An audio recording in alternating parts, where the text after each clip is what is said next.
Taarifa kutoka kwa mabingwa watetezi wa ligi kuu bara Young Africans Sports Club wamefanikiwa kukamilisha mazungumzo ya kumwongezea mkataba mshambuliaji wao Prince Dube ambaye anatarajiwa kusaini miaka miwili kabla ya msimu wa sasa kumalizika. Kwa mujibu wa taarifa za ndani, zinaeleza kuwa pande zote mbili zimefikia makubaliano kamili, huku kilichobaki kikiwa ni hatua ya mwisho ya kusaini mkataba huo, hatua inayotarajiwa kufanyika muda wowote kuanzia sasa. Chanzo kutoka ndani ya klabu hiyo kimebainisha kuwa uamuzi wa kumwongezea mkataba Dube umebarikiwa na benchi la ufundi la sasa, likiridhishwa na mchango wake mkubwa ndani ya kikosi hicho, hasa kwenye eneo la ushambuliaji. Nikinukuu chanzo hicho kinasema, benchi la ufundi limeridhia kabisa aongezewe mkataba, lakini pia hata namba zake za mabao zimechangia kwa kiasi kikubwa kuweza kufanya maamuzi hayo, kwani ni miongoni mwa wachezaji wenye mchango mkubwa ndani ya Yanga. Mwisho kunukuu. Mbali na hilo, rekodi ya Dube katika kufumania nyavu imekuwa moja sababu kuu zilizowashawishi viongozi wa Yanga kuendelea kuwa na imani naye, wakiamini bado ana mchango mkubwa katika malengo ya timu hiyo ya ndani na kimataifa. Pamoja na hatua hiyo, Yanga bado inaendelea kufanya tathmini ya kuongeza mshambuliaji mwingine wa kigeni ili kupanua machaguo ya benchi la ufundi, hasa ikizingatiwa changamoto ya majeraha iliyowakumba msimu huu. Katika msimu huu, safu ya ushambuliaji ya Yanga ilikumbwa na pigo baada ya wachezaji kadhaa akiwemo Clement Mzize, Dube mwenyewe pamoja na Laurindo Aurelio Depo, ambao wote hawa wanacheza nafasi hiyo ya ushambuliaji. Kutokana na hali hiyo, mzigo mkubwa uliangukia kwa Emmanuel Manengo ambaye hata hivyo hakuwa na makali, huku eneo la mbele likibebwa na viungo washambuliaji ambao kazi yao ilikuwa kuhakikisha timu inapata ushindi. Wakati Dube akiwa kwenye mazungumzo kuongeza mkataba, taarifa zinadai kwamba mshambuliaji huyo raia wa Zimbabwe alikuwa na ofa kutoka timu za Morocco na Saudi Arabia zilizoonyesha nia ya kutaka huduma yake baada ya kusikia mkataba wake uko ukingoni. Huu ni msimu wa pili kwa Dube ndani ya Yanga, aliojiunga nayo msimu wa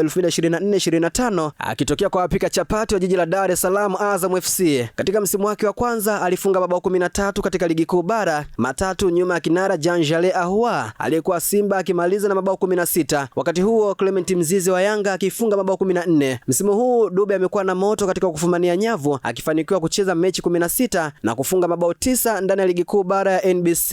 Imeandikwa na Victoria Melkiadi na kusoma kwako na Hamza Saifo.